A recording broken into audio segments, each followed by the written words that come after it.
Sideline Sports in Memphis. I married into the Ham family from Collierville, Tennessee, so I hear Vol talk all the time. You married up, buddy. It's right. The Power T, how big a deal is it for you? And you made a statement, which I have a ton of respect for. Nobody's bigger than the Power T, and we know what that was about. But how fired up are you about playing football and getting all this other crap out of the way and Saturdays on the banks of the Tennessee River? Yeah, anybody that knows me knows I'm ready for talking season to be over.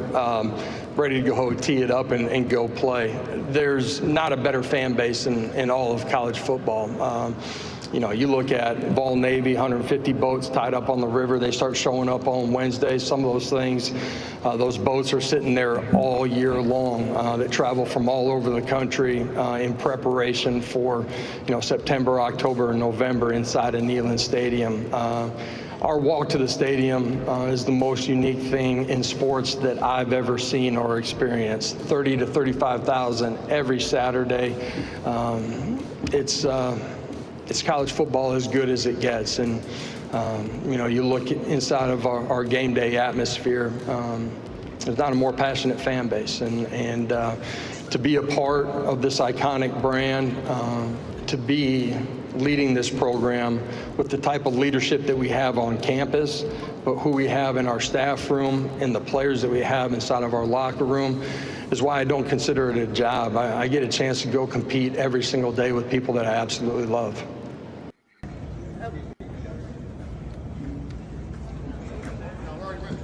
Mississippi. There it is, Rob Browne. Fun. I tell you, man, we're live downtown Centennial Park in Atlanta at the Omni College Football Hall of Fame, Chick-fil-A. What an atmosphere.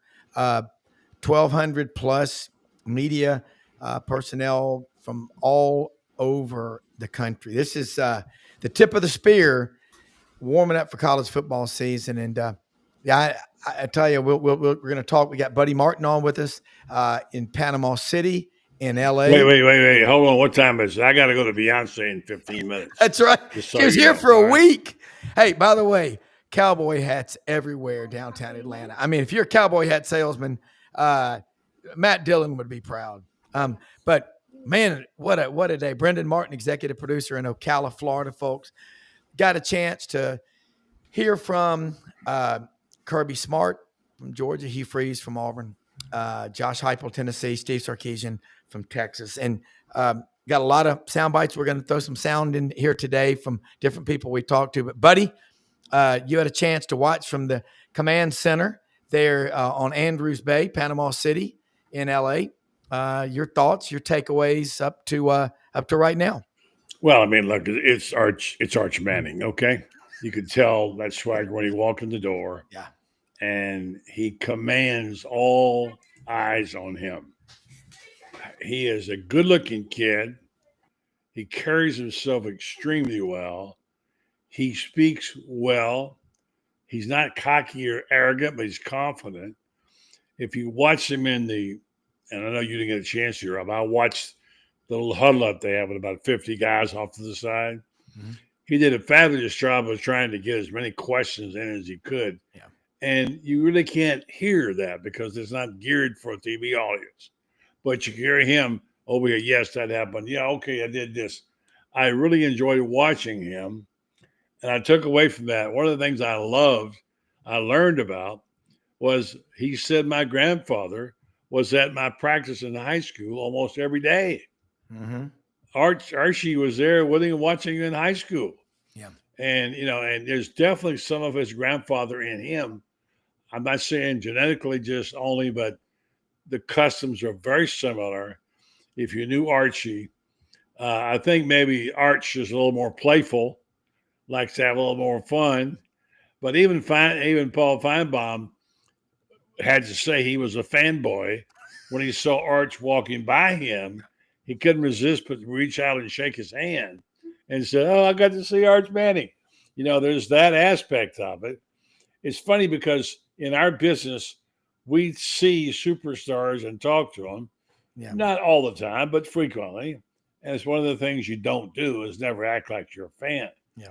Well, here's Paul Feinbaum, who prides himself on being a hard ass, melting down like a little boy as soon as Arch walked by. Yeah. And he's got that quality. Yeah. He's really a special kid. And for all I know, what I hear, he's a great football player. I mean, if you ever written a scenario, I said today, if you went into the laboratory and got a test tube and said, let me make this football player out, what should I do? You couldn't have built him any better than what he is with his heritage, his abilities, what he's going to mean to the game. He's got a great, and by the way, Texas. I mean, Texas, let's tell it like it is. Yeah. Texas is unbelievable. And today, as I was writing my column, I'm still doing it. I'm thinking about all my Texas friends I've known all these years. Going back to college, 2 players on the team from Texas were my buddies. Right through our friend Tim Schmitz, that you know so well, Brendan, that you work for, restaurant business. My boss, Will Jarrett, a Texan from huge Longhorn fan, now passed away. I've known many, many Texans in my lifetime, and they either have or will be cheering very loudly for the Lone Star State. This is going to be a great time for them. Their year just may be here. Yeah, and we got a chance to talk with Michael Taff, and I've got a soundbite if Brendan can pull it up. And, it was very, very uplifting to hear what he said. He had a tie on, in memory of all the people that were lost in the floods in the Guadalupe River in Texas and the Hill Country. And he's a walk-on at Texas who would crawl 100 miles to put on the burnt orange and white jersey. So listen to this. You tell me there's something wrong with college football, you ain't getting out enough. DKR gets fired up. A friend of mine was sports anchor at Channel 7 told me this a few times a year. First year in the SEC, did you notice a level of intensity rising in those SEC games? Sure. I mean, everybody knows the complexity of what the SEC stands for across college football. And when you talk about the best, when you talk about wanting to be the best, you got to go against the best. And whenever there's arguments of who's the best conference, the SEC is always in that. It's always like comparing to the SEC. So that shows you what type of league the SEC is. And our fan base knew that, and they showed up, and they got rowdy, and I assume it's going to be the same way this year. I'm expecting that, and I'm expecting crazy atmospheres on the road. I'm excited for them. The tie you're wearing says a lot about who you are and what's happened in Texas. Tell people about that. Yeah, so this tie is representing all the victims who passed away at Camp Mystic this past week, and I just wanted to share light on something that's way more important than football. And there's a bunch of 8-year-old girls who passed away in the Camp Mystic floods, but there's also 2 counselors who risked their lives trying to save those girls. And then there's a camp director who went back into the floods to try to save those girls' lives, to try to save the campers' lives. And he risked his life. He put his life on the line. So they deserve to be remembered. They deserve to be remembered as heroes. Having played in both. Yeah. Wow, impressive. God. I mean, that was a tough one to just listen to the answer. I mean, I got 4 kids. I love them more than anything in the world. Guys, everybody watching, there's so many great stories out there when you talk to these student athletes. It's easy to get caught up in all the negativity, but and Brendan, it. Y'all been covering this stuff, father, son, forever. It never gets old hearing from good people, does it? Yeah, I would say Taft, by the way, is an impressive guy. He no longer is a walk-on because you can't have walk-ons. That's right. But he could have left school this year and gone on and probably played the next level and decided to stay. And he is a high-character guy. And they asked Sark a couple of times about players, and he mentioned he got quite a few he's proud of there, and they're really good football players. So they're, for the most part, they're quality kids too. There, yeah. Let's be honest. Yeah. You don't see a whole bunch of flies on those Texas Longhorn football players. No. Also, hearing from Hugh Freeze of Auburn, he's got to project more just hey, I want to be here. I want to win. There's certainly a sense of urgency. And he's got a new quarterback, Jackson Arnold, had a rough year last year at Oklahoma. But who wouldn't have a rough year when you lose 4 or 5 of your offensive linemen, your starters, your top 6 receivers? And they gave up 46 quarterback sacks. I had the opportunity to ask Jackson Arnold a couple of questions. And, he's working with one of the best trainers in all of college football, a guy that works with Patrick Mahomes. He's working with Jackson Arnold, Auburn's quarterback. Let's hear what Jackson Arnold had to say at SEC Media Days today. Your first year at Oklahoma is under your belt. How much does that help you in your preparation? Saying, I've been through all these stadiums that I went to going into your first year at Auburn. Yeah, no, it helps a lot. Having experience like that and being in close games like that and being in tough games and against really good opponents, it only made me stronger. And honestly, it'll slow the game down for me a lot. Just knowing that I've been in those environments before, I've been in those big games, and whether we've won or lost the big games, I've been in that. I've had that experience, and that'll only help me in the future. Jackson. One of the things you have to deal with when you're dealing with an iPhone, you forget, although you can see them, they're not close on audio. Yeah. So it's hard to pick them. Good job on getting those sound bites. I just say, the kids look great. I've seen some of the rattiest looking mustaches on kids the last couple of days. Yeah. They don't look good at all. I don't know what it is. Is it like some kind of an inside joke that we're not hip enough to be getting in on? Yes, it looks like something you see, who knows where, but it just doesn't look good. I don't mind long hair or beards or whatever, but they look like they're just pasted on there. They don't look good at all. Look like they're on Ventura Boulevard or Valhalla. Right. Exactly. Easy Eddie out there in front of the dang military base, making a car loan, cash title. I'm surprised that Hugh Freeze kind of got a pass on his golf. Yeah, and you know what else nobody asked him about is his health. He's fighting, a battle with prostate cancer. No one asked him about that, and I think people were like, he went public with it. But it's pretty hard to ask about somebody's health. I get that. Exactly, yeah. But no one, well, some people did ask questions. I saw it about Kiffin's, they call it trolling in social media. Mm-hmm. And he just said, hey, I like him a lot. And I think they are friends. So they talked about how they send fish pictures back and forth. Yeah. And people took that to mean they were trying to one-up each other. There was a football message. Yeah. But he said simply a fishing thing. They're both big fishermen, and he would.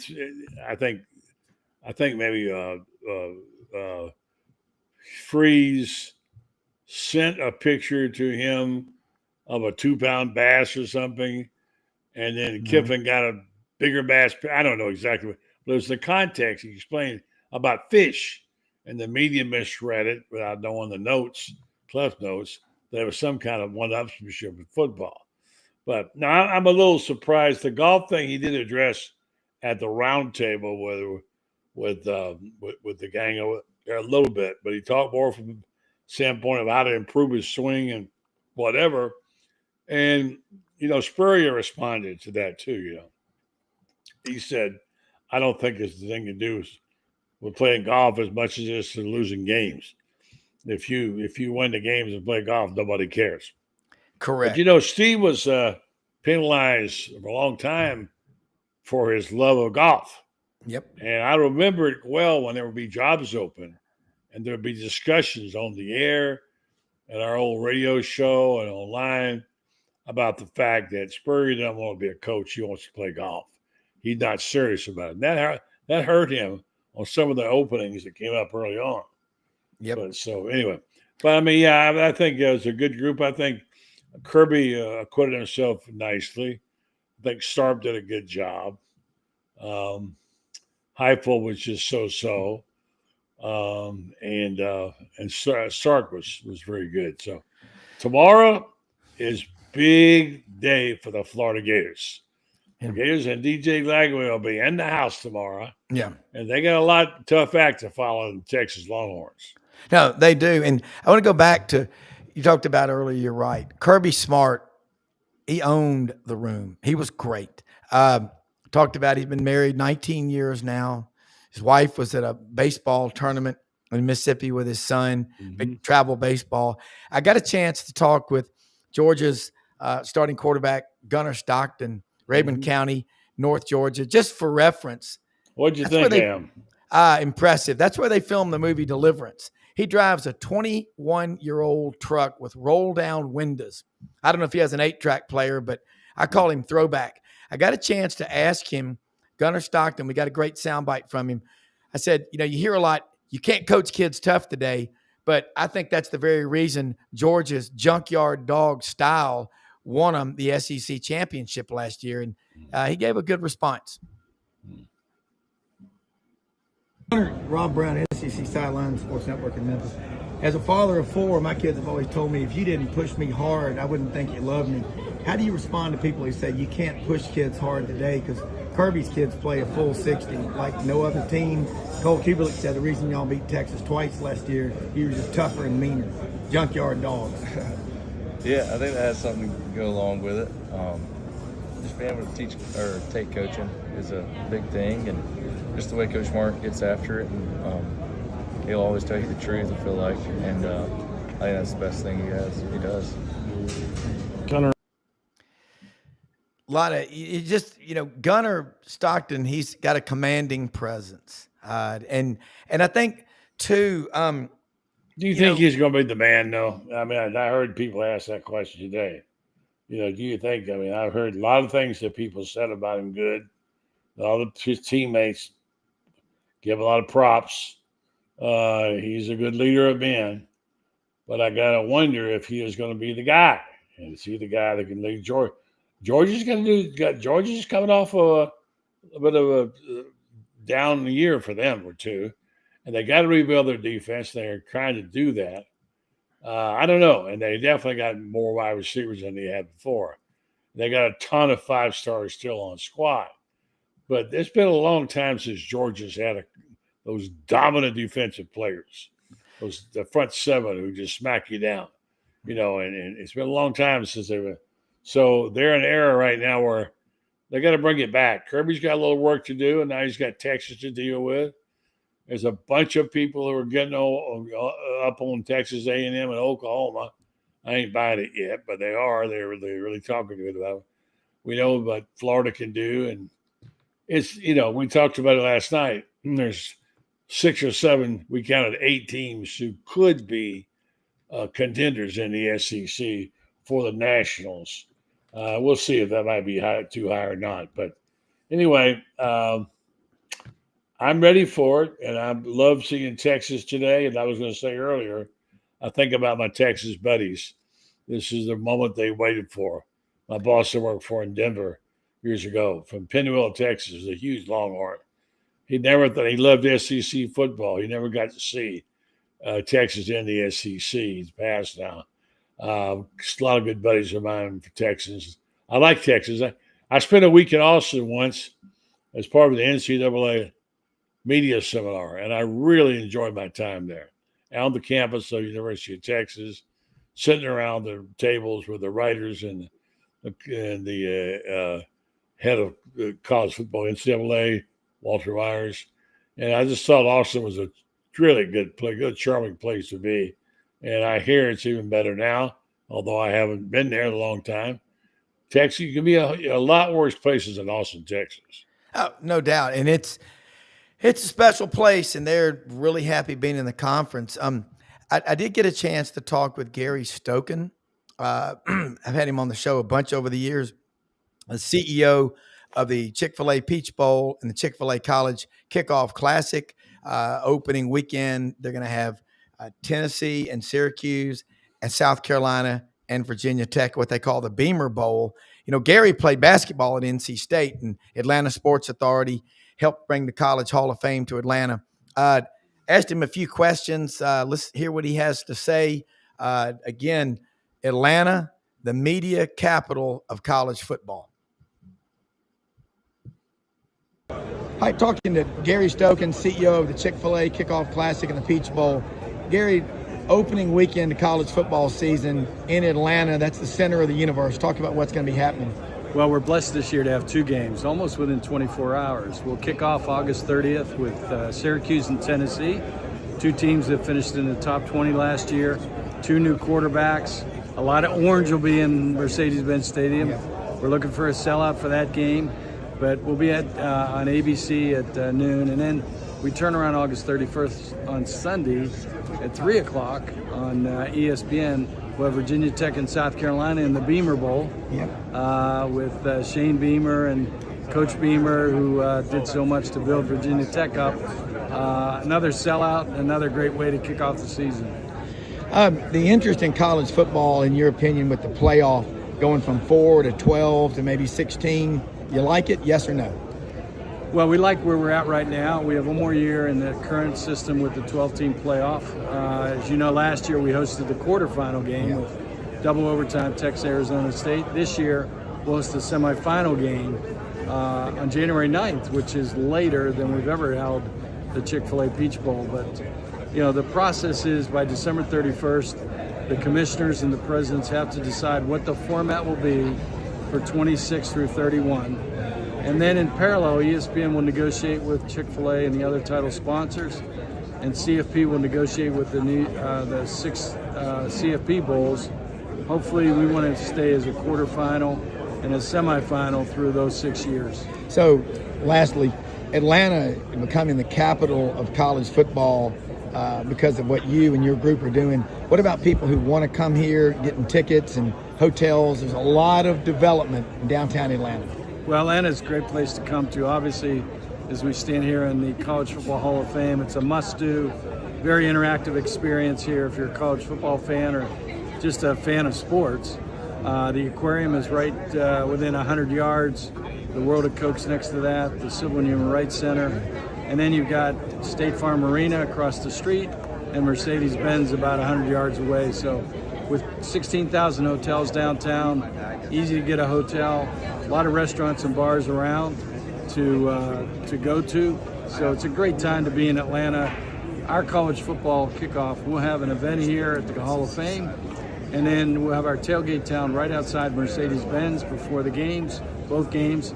And then before both games, we do a team walk where the teams actually walk with their mascots and band and cheerleaders right from their getting off of their bus right into Mercedes-Benz Stadium.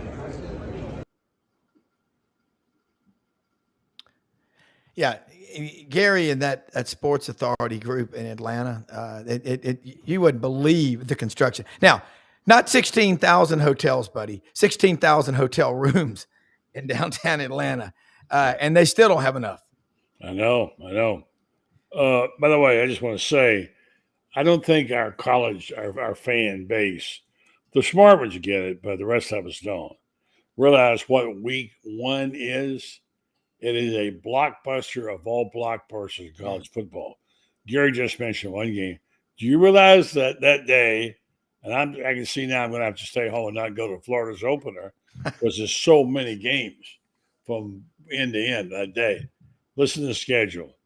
It's a noon kickoff for Texas, Ohio State. It can't get much bigger than that, all right? Followed by Alabama at Florida State. First time Florida State's ever played, Alabama's ever played there. Then LSU at Clemson, which, you know, could have a lot of bearing on things. Yeah. After all, LSU's lost 5 straight opening games. They may lose that one. Then Notre Dame at Miami, followed by Tennessee at Stanford. Is that correct? No. So what's the big red S? I can't see it. Tennessee at opening weekend will be Tennessee and Syracuse. The big red S, yeah. Big orange, yeah. Big orange, yeah. And then Auburn at Baylor, big game for Auburn. Georgia Tech at Colorado, and Virginia Tech at South Carolina. That's what you call an incredible opening day. Yeah, I don't think there's any doubt. In fact, by the way, Arch Manning went upstairs in the College Football Hall of Fame to see his grandfather Archie's jersey and get to see all of that. Has a great appreciation of history. Yeah, he Very does. grounded. And I've been told Arch doesn't get to spend any of his NIL money until he's officially the starter, QB1 for the Texas Longhorns. I think that's pretty cool. I got another Not couple. that he would need it, but Yeah, exactly. But I got a chance to talk to Bryson Eason, defensive lineman for Tennessee. And that guy, he's a Memphis kid from Whitehaven High School. Very impressive. In the lineage of Coach Rodney Garner, what he means to Tennessee. You'll like this.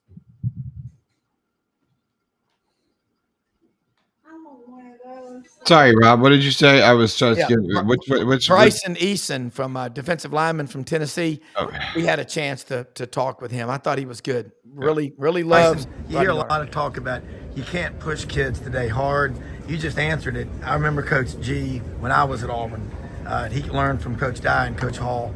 Talk about the reason y'all are so close is because you're pushed so hard, isn't it? Facts, because like we have to come together to help each other out. We know some of them days gonna be tougher than others, and you know what I'm saying? It ain't gonna do me no good just to beat my brother down when he already down. Yeah. So best I can do is help him up, pick him up, and just bring him along with me, because there's gonna be some days where I need to be pushed a little extra, and I'm gonna be looking forward to into my peers instead of my coach. Does it mean a lot coming from Memphis to play for Tennessee? Yes, sir. It means the world. It means the world. Like that, kid with a lot of pride. I mean, it's just, and we got one more we'll go to in a minute, but I want to say something real quick about our great sponsors, Brendan, before we get off here. Media days, there's a lot that goes into making media days happen. And we've got Rumble Boxing Gym at Madison and McLean, Union and McLean in Midtown Memphis. As you get older, they got a slogan at Rumble Boxing, open every day of the week, fight back, okay?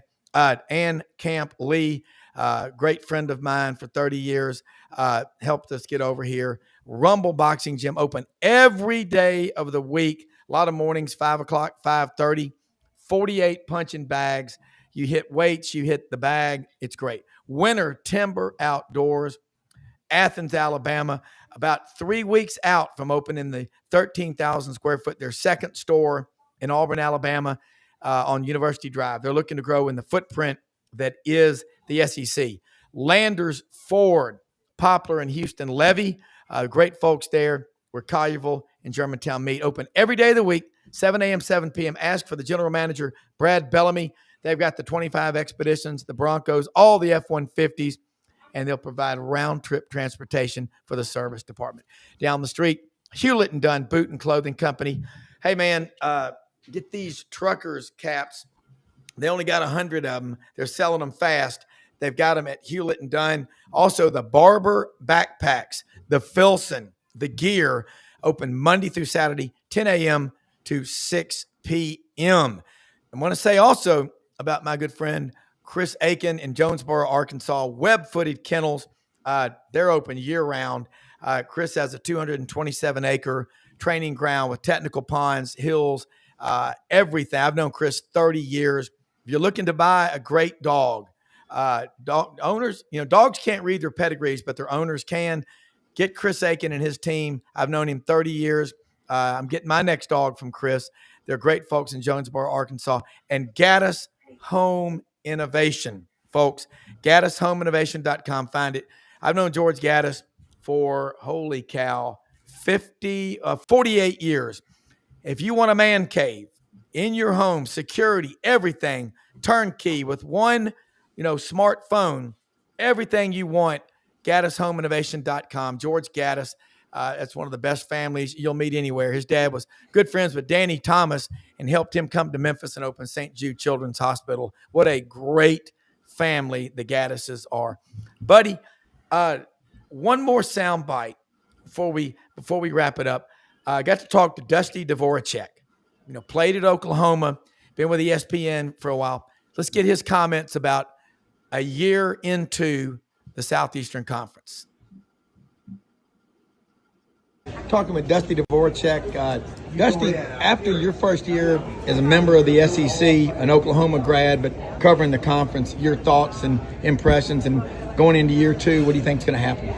I mean, fabulous conference. And I've been at ESPN 9 years doing games, done SEC games, did more games last season, but I mean, I think it's incredible. I love it, the physicality, the intensity, and I think as much as anything, the venues and the stadiums, the passion, the pageantry on a college football Saturday in the SEC is unmatched in college football. I think that's awesome. This year, I think it's going to happen. It's going to be a fun year, man. I think this league is more open than I think a lot of people are giving it credit for. I think there's a lot of teams that have a chance to win this league. Clearly, Georgia and Texas, they're the favorites by everybody. But I really like Alabama. I really like LSU, what they're bringing to the table this season. I think it's going to be intriguing to see what a Florida does this year. Oklahoma, they're going to be much improved this season. So I look at this league, and I think that there's some opportunity for a lot of different teams. But it's going to be a lot of fun. I know that. And the game days on Saturday, they're going to be as fun and as wild as any season we've had. You feel good about future college football? After talking to some of these kids that I've talked to out here, I feel better than I did ever. I feel great about the future of college football. I think Commissioner Sankey put it best. College football is not broken. And even reiterate, it's not broken. There's some complexities, right? There's some strain that's being put on the sport, but I think we're going to work through that, and I honestly think once we get through that, it's going to be even better. But I think that the college football playoff, as much as we may gripe about it, complain, it's only continuing to add to this great product. And I thought last season was as fun a season as I've covered in my 9 years, and I expect this one to be even better. Well, buddy, Brendan. Yeah, I like him. Dusty does a good job. He does. And I think that you've been able in your career, you've interviewed so many people, and you and Brendan both see it up close, and I get to see it. What a blessing! Thank you more than you know. Everybody watching, and Brendan pulling up all these sound bites. Tomorrow I'm gonna be pumping them. I'm gonna be getting everything I can on the Gators. But man, the vibe at media days, it's the people in the lobby. I met a guy named Greg Skipworth. They call him the Submarine Bama fan. He used to call Feinbaum all the time. I saw Rich from Atlanta. Saw all these characters from the Feinbaum show. It's unreal. And Greg Skipworth said he would go 1,800 feet underwater, 20 years as a submariner. He was a communications expert. And Bama fan, lives in Athens, Alabama. And he said, you don't know what it's like to be 1,800 feet in the cold Black Sea. Can't tell you where we all were, but they were following college football. He said there was so much interest. And there were Gators on there, he said. There were Bama fans. There were Texas fans. He said, we went at it like we would above surface. And also talked to Lindy Davis from Lindy's College Football Magazine since 1982. The old Ben Cook's SEC Sports Journal. Folks, it's awful easy to get caught up in all the negativity. But you know what? College football and the people that play it and cover it, the writers, don't you ever underestimate the people that tell the stories. Support them. Reading is like lifting weights with your brain. This show, GatorBaitMedia.com. There's great content coming out nonstop. But we'll be back on later tonight on this channel, 9 p.m. Eastern, with the Lowdown with Lauren Meadows. But guys, too much is never enough, is it? Yeah, let me leave you this great thought tonight, okay? Right. I like this. Here's a little something for your wall. You like to collect these things, Rob. Before we perfect artificial intelligence, can we please work on natural stupidity? I cannot top that. I'm getting out of the way. The brilliant Brendan Martin just got us through it again. You guys are geniuses. I don't know what I would do without either one of you. Hey, and one other thing. I've got the gummies, our sponsor, Lights Out Gummies, David Bartu, College Football Matrix. Folks, check them out. We'll be having Dave on the show next few days. But, hey, We'll be back tonight and be back covering it all day tomorrow. So if you got questions, type them in on the show and we'll ask them. Okay. Check out Buddy Martin's show tomorrow. Check us out. We won't be on tomorrow morning, Rob. So people were asking today. Yeah. So. Brief. I'll just give some brief comments in front before I go in the College Hall of Fame, but got to get in there early. It's like fishing. You got to get in there early. Early bird gets the worm. Well, Rob's going to be on with us tomorrow night. Yeah. He's our featured guy along with Allie. And so we'll have a good show tomorrow night. So honored have a good time there at the media days. Give my regards to Broadway, and we'll talk to you later, Brendan. Good night, son. I hope you too is better. Thank you, guys. See you. Bye. Thank you. Good night, John Boy. Good night, Dad. Good night. See you in a little bit.